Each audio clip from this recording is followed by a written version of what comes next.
This podcast is part of E2C Network, where we share the whole Auburn experience. David Housel said it best, the whole of the Auburn experience. It includes a wide variety of things, people, places, and babies. It includes so many different things, and we're going to try to capture all of that here because at its core, it is all about its sports. The Auburn experience is all about culture, and that Auburn experience is all about family. And that's what we try to talk about here. Because it's all about family, I got to have an Auburn family member here with me to talk about these things. And ladies and gentlemen, back in the saddle, once again, I'm going to use this phrase probably one time and one time only, because it's only appropriate here. Daddy's home. Austin Scott is here.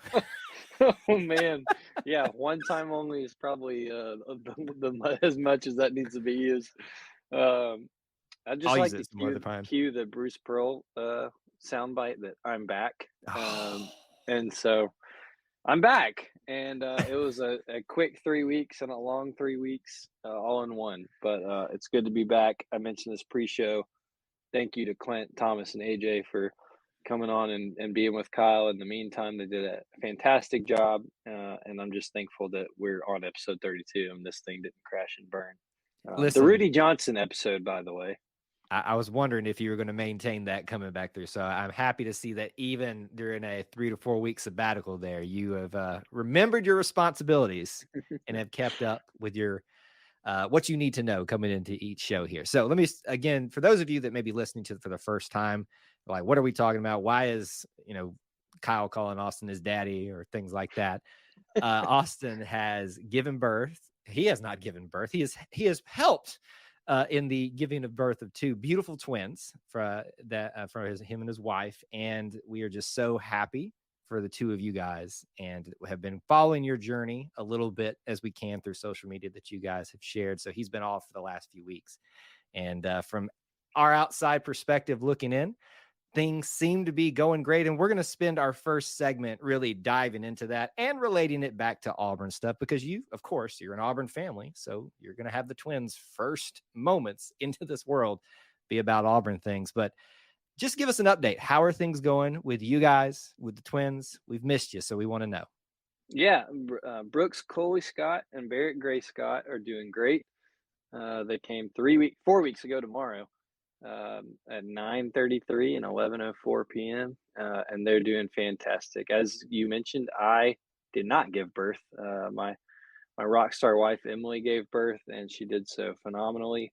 And everything went really well. And ever since, we've been figuring out our new lifestyle joyfully and without a lot of sleep. And so it's been fantastic.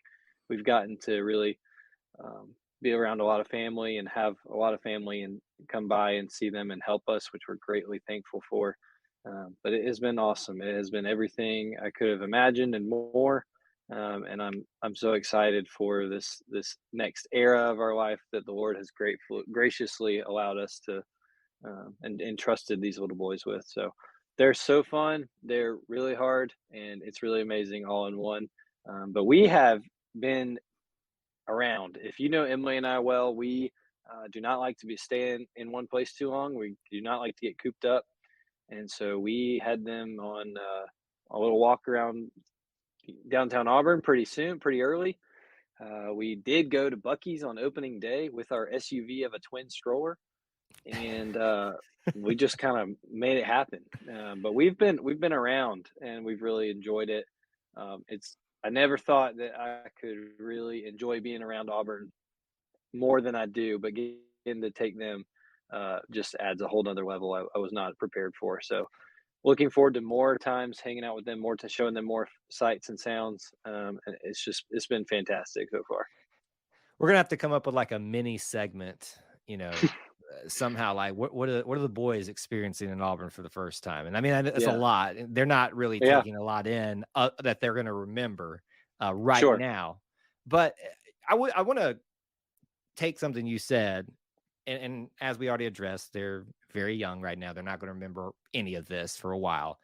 But there is something really cool about experiencing Auburn, the Auburn Experience podcast, with someone else for the first time. And as you mentioned, with 2 infants.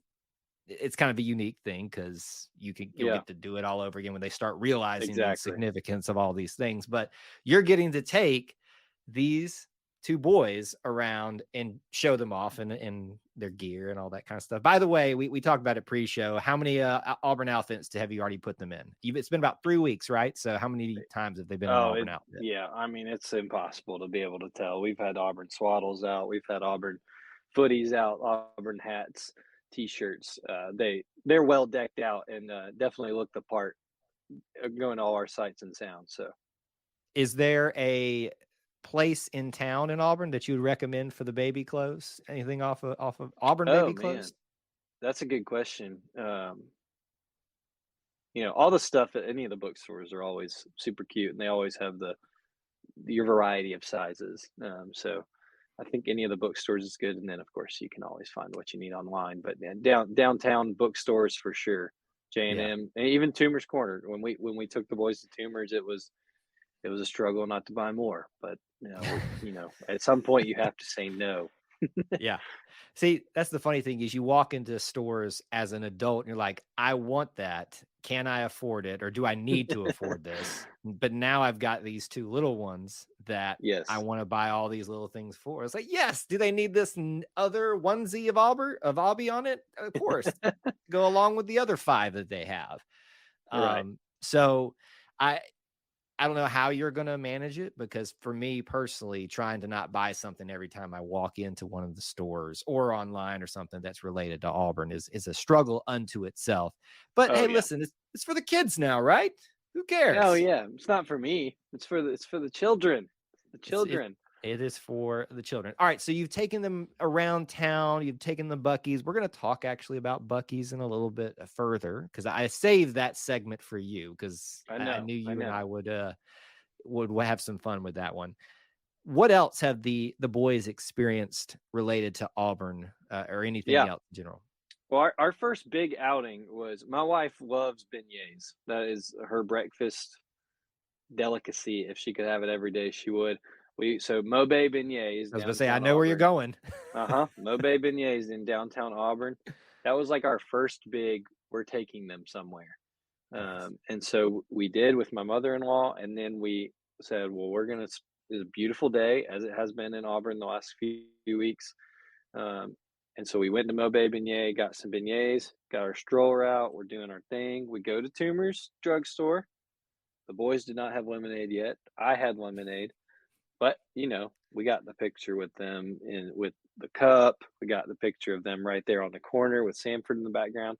We do a little lap around Sanford Lawn, get all the pictures. So I mean that was their first big outing, albeit 30 to 45 minutes out of the house. Um, but those are some big sights to see, uh, for us to see them in, I guess, around downtown Auburn. We have been to Busackley's, uh, on Glendine, which is one of Emily and I's favorite spots. And we are not going to dive into the great fried chicken tender war of Auburn right now. That's for another day. Uh, that's for another day, but it is rampant inside the E2C network family. And then last night we took them and met up with a couple of our friends to one of the newer places in Auburn, Botanic, and got to, Hmm, it is where the old Cock of the Walk is. If you ever went there, over closer, I guess it's closer to Opelika, but it's in between. New area, kind of with mhm. more of the greenhouse farm to table area. Okay. They've got a restaurant, a patio with some live music, greenhouse.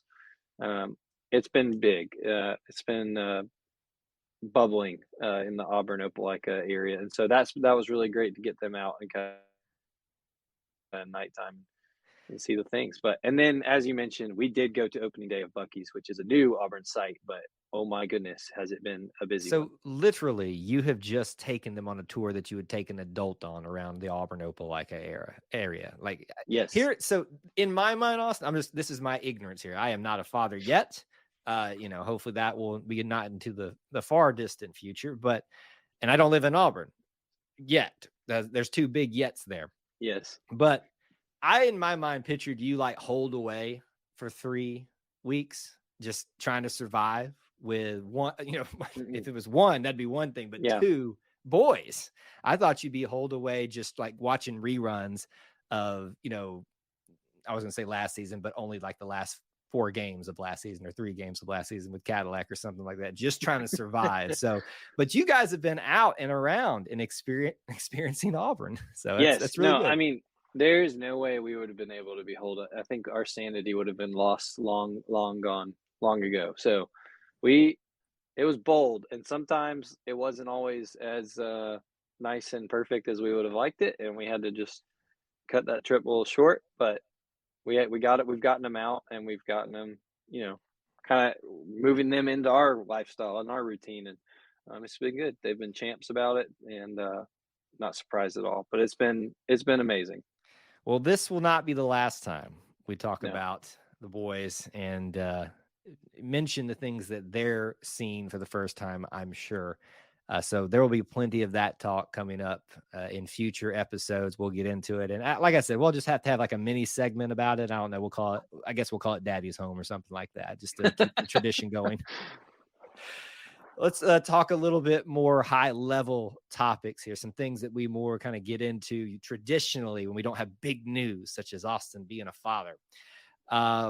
Let's talk about baseball, but not just how the baseball team is doing and what's going on there, but something that was a little bit unique, something that you experienced. And I got to be honest, though, before we do that, we got to handle business, Austin. I'm ready for it. Little birdie told me somebody wore a opposite color, opposite logo, the wrong jersey to their supposed favorite baseball team stadium. Is there anything that you would like to atone for, sir?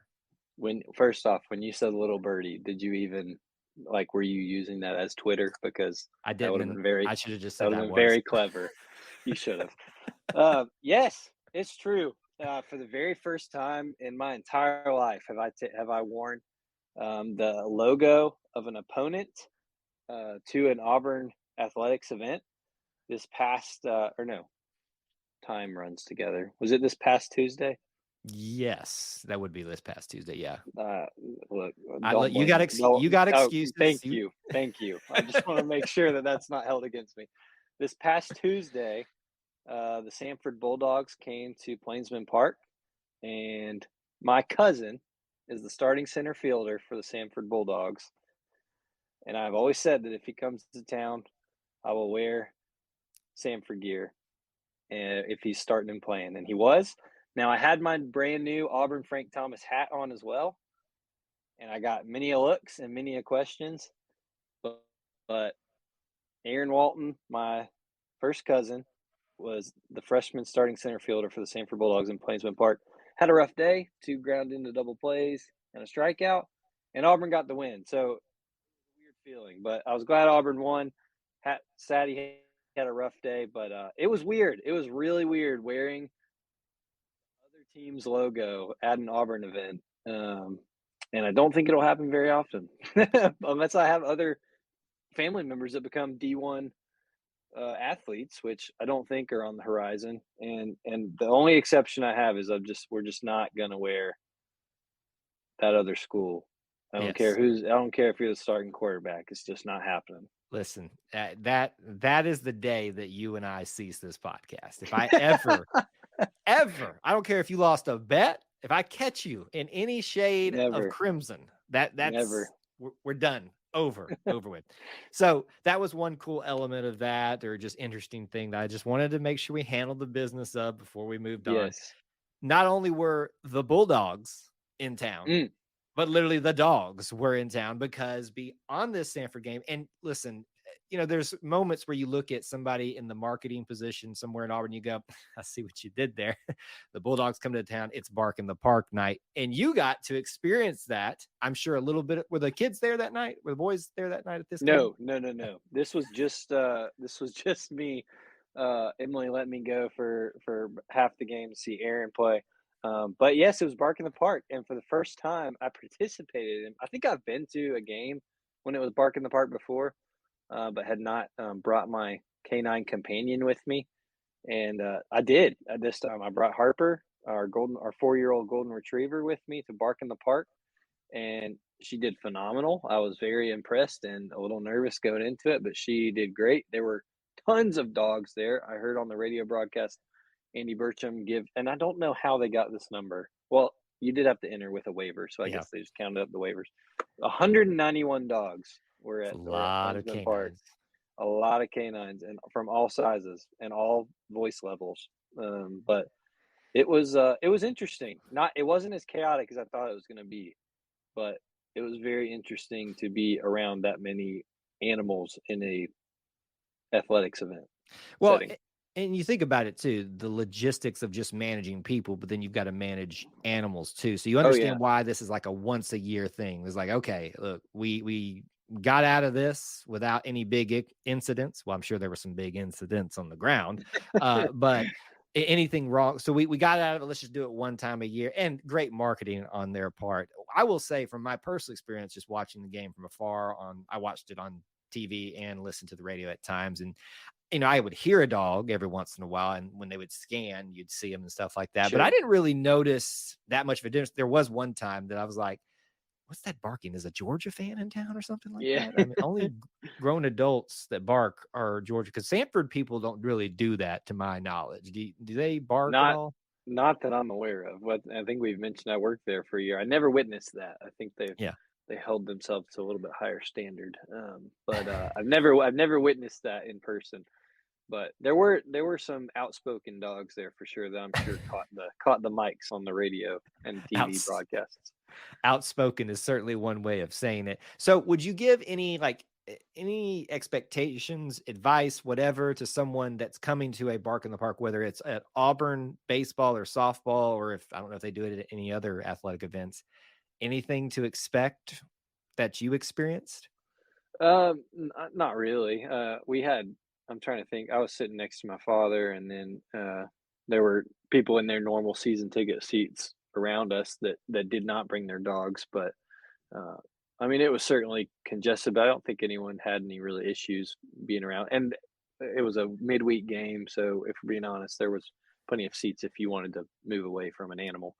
And so I thought it went well. I know I saw in the email they had like an area where you could take them to go to the bathroom and drink water and that kind of thing. We didn't go down there, but I thought it went well. I was very impressed with kind of how subtle it was. It wasn't like everybody knew it was Bark in the Park the entire time, Yeah. but it was pretty smooth sailing. And I don't know how softball went the next day. We did not venture out twice, but I thought it went great. Yeah, it's a really unique event. Obviously, it gives people yet another reason to come out to these midweek games, because even though they're not the most exciting matchups usually, now sometimes that's not the case. Sometimes they can be a little bit unnerving the ways you would want to be, but they're really important during the middle of the week for us to continue streaks, to get back on the right track, as Auburn had been over the past week, not having a so great time, and kind of got back on the right track, beating Stanford, winning now the series with Mississippi State. So obviously it didn't impede anything. The players, those that chose to come and things otherwise. I don't know that I could venture to bring a dog that I had there, just because I would feel responsible for like my dog barking at the right when Mm. they're swinging or something like that and messing them up.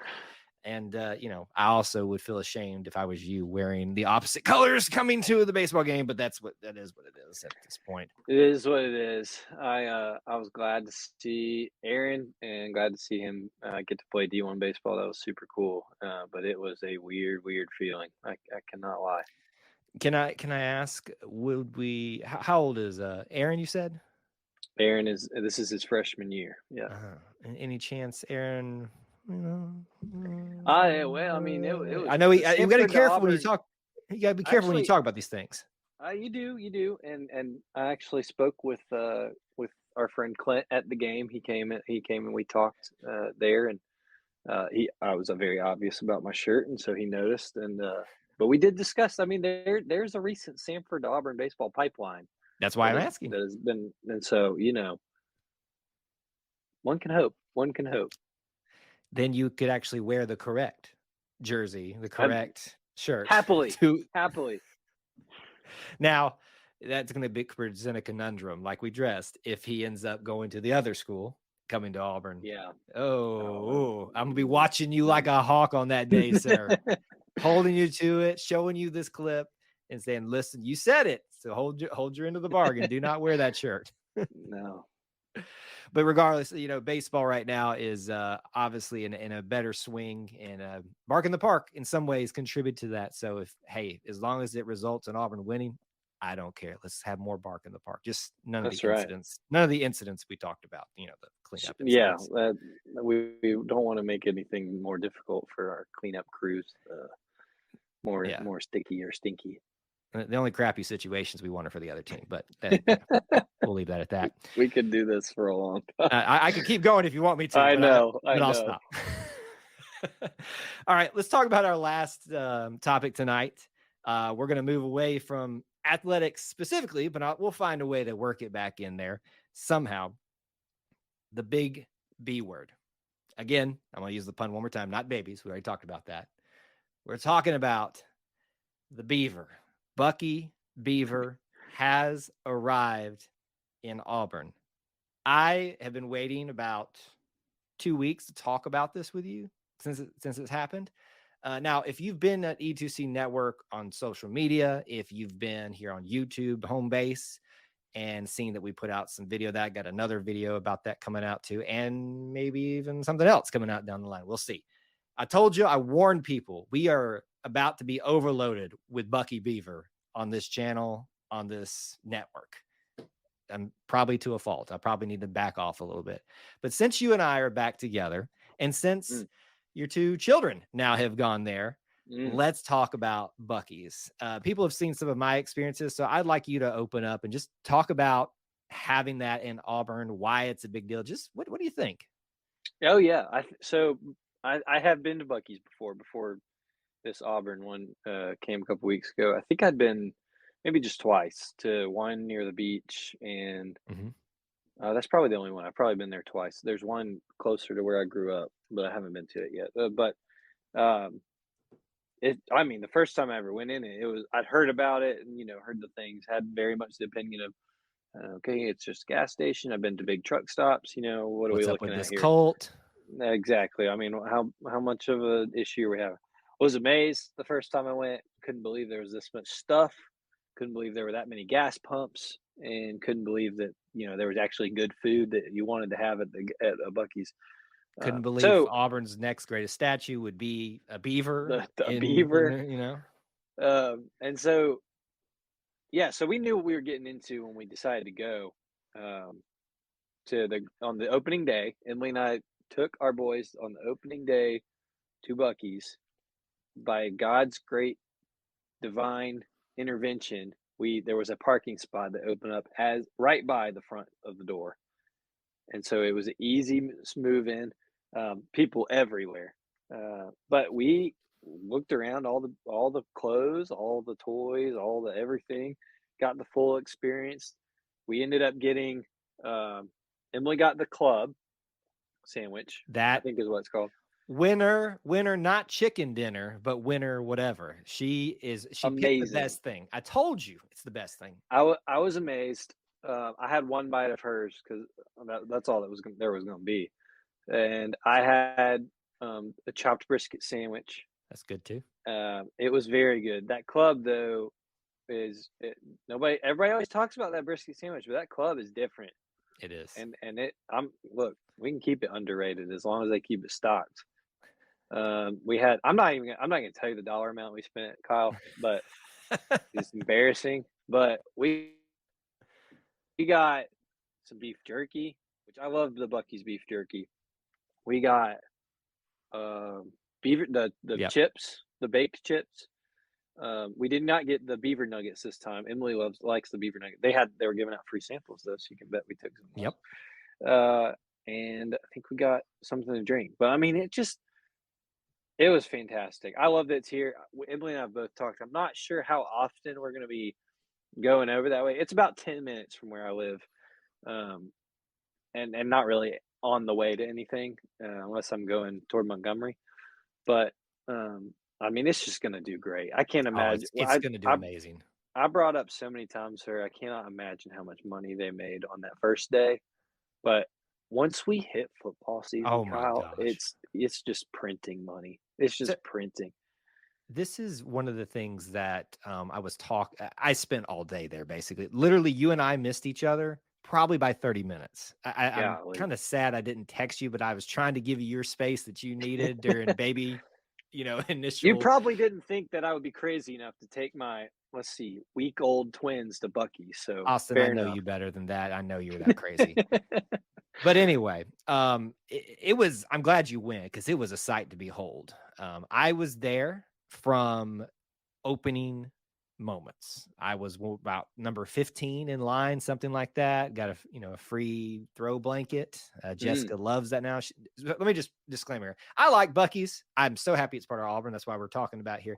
My right. wife is a fanatic about Buc-ee's. Like she is one of the cult Interesting. members. I'm the one that likes to Oh, instigate the cult member and just kind of like watch her go crazy. So obviously I like it and all that stuff, and then gets growing more in my love for it. That club sandwich, like you talked about. Oh, another mm. little thing. Did you check out the kolaches? Do you know what a No, kolache is? I do know what a Kalashi is. I did not For check him those out, though. for those of you that don't know, and there's different types, but the one I'm talking about, sausage and cheese. It's basically a pig in the blanket that's closed off. And yes, when they ask you, do you want it heated up? The answer always is yes. Mm, My goodness. Holy mess. Like, so there's so many things there. We're gonna mention them all the time. But so I was there from opening moments, got to see the mad rush, and you can find a lot of that footage here on our YouTube channel and stuff like that. Even got to go back into the kitchen area and with their master chef guy, and he let me get like close up them chopping up brisket and stuff. So it was really? it was a wild day at Buc-ee's. I'm going to butcher his last name. Maybe you know it better than mine, but the Auburn equipment manager for basketball, Kevin Furr, I think is how you say it. Is that I think that's right. Yeah. Kevin? If I'm mispronouncing that, I'm sorry. But I think me and him bond over that a little bit over social media because he apparently loves it just as much as everybody else. Like he went and got a full Buc-ee's outfit. I saw that he shared on social media. Like I think it was like a swim shorts and like shirt that goes with it. I mean, people were going nuts over this, like celebrities. Tommy Tuberville came for the opening. Yep. I mean, they made it was about as Auburn as it could be for a company that doesn't really, you could tell they don't want to make it about Auburn and Alabama, Sure. but they've got a small little section where there was the other Crimson stuff there too. I guess they got to be fair and all that. And there was an Alabama fan or two, as some I people mean, pointed it out that I they're saw. everywhere. Why would you show up on It's our opening favorite. day? It's our favorite game. Can you find one at any public event? Yes.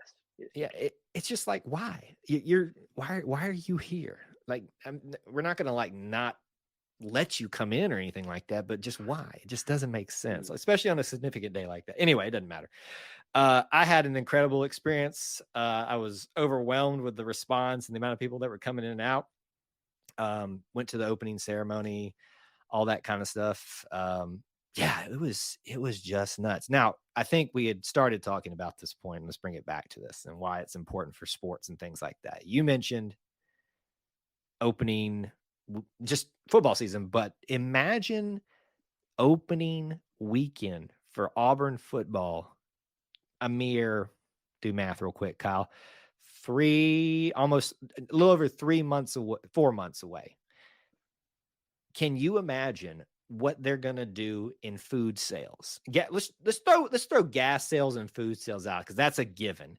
But they sell, smokers. They Yep. smell. They smell really good. They Um, do. they sell all kinds of tailgating stuff. Let's just put it at Yes. that. The amount of merchandise that is going to be moved at the Auburn Buc-ee's is incredible. And it's interesting if we want to kind of put this into the Iron Bowl perspectives that they chose Auburn and not Tuscaloosa. Mm. I don't think that's a coincidence. I'm just saying. Both have an interstate exit for it, and a heavily populated and trafficked interstate exit. So I think the exit they put it on is genius. They're going to get so much travel from if you just think about it's the easy way to get to the beach. I Right. think you think about easy way to get to the Atlanta airport.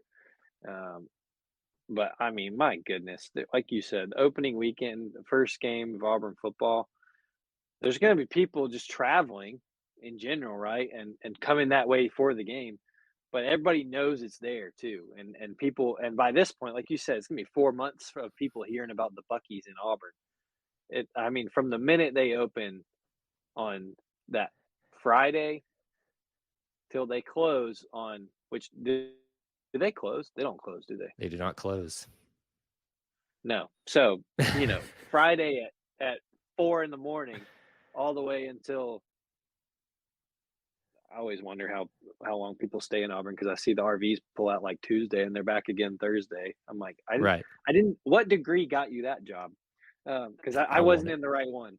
Uh, but for, I mean, just Friday. You think about the 5 days every weekend they're going to get from Auburn home games. I would love to see the numbers. We'll never get to see that, Kyle, and we'll never get to really, you know, gawk at that. But I Yeah. would love to know. Well, I want to say that because I don't know that it's going to happen. I may try to set up a conversation with someone from Buc-ee's, whether it's an Auburn specific Buc-ee's person or whatever. But I want to have this conversation. Do y'all realize what's about to happen? Like, I get that y'all do well wherever you go, Yeah. clearly because you're expanding everywhere. I mean, I literally found out about this a few years ago. As my two brothers, one's still in Texas, but at the time both were in Texas. They introduced it to us. And I think it was like just a handful of them in Texas. And then before you knew it, they were coming out here. There was the one down on the way to Gulf Shores. There was the one up in Athens coming up. They're in Georgia. And then all of a sudden they've just taken over Alabama. And of course they go to the best place, Auburn and not Tuscaloosa. We're going to continue to remind our brethren across the state that they have to come to us. Well, they can go to a couple other locations, but traditionally you can come to us for your Buc-ee's fix, and we'll remind you and make fun of you for coming in your Alabama gear to the Auburn Buc-ee's. But it's going to be a cool experience for the forever, I guess, because I don't see the monster that is Buc-ee's going anywhere, and it is going to be fun to watch how that unfolds as part of our Auburn experience. No, absolutely. And I mean, I think, you want to think further down the line. That exit, for those that don't know, that's really all there is. That's all there is on that exit. Yeah. You can take a right off the interstate and get on College that's way past Chewacla and go left past Buc-ee's. That'll get you all the way kind of closer to Wire Road and in town. But that is all that is on that immediate exit after the interstate. So it'll be interesting to see what comes and wants to, pitch their flag next to Buc-ee's to take some of that business too, or feed off of it. So that might be our next busy exit in the Auburn Opelika area. Well, it's not like the other ones are busy enough as it is. And that used to be a nice little quiet exit where you could kind of back in, come into Auburn. And now, nope. Game day is just never going to be the same. I think it's on exit 51. Little exit 51 is just never going to be the same again. That's right. Well, that's going to do it for this episode of the Auburn Experience 32. Daddy is back home, back in the saddle, and happy to have Austin back with us as much as he can be. So you guys just be patient with him as he adjusts to life with twins. And we will have many more conversations about that, sports, culture, and family here coming up throughout the summer and beyond. Austin, if you want to share with anybody where they can find stuff about you and your adventures that are going on right now, where can they find you? Austin G. Scott is where you can find me for plenty of baby pictures, plenty of twin pictures, and more to come, I'm sure. Yep, and you can find me on Twitter at Kyle Loomis 24, where you won't find baby pictures, but you'll find plenty of other random things. Probably not as cute as baby pictures, but it's out there, and I do some things on there. Till we guys talk to you again, thank you so much for being here. And War Eagle. War Eagle.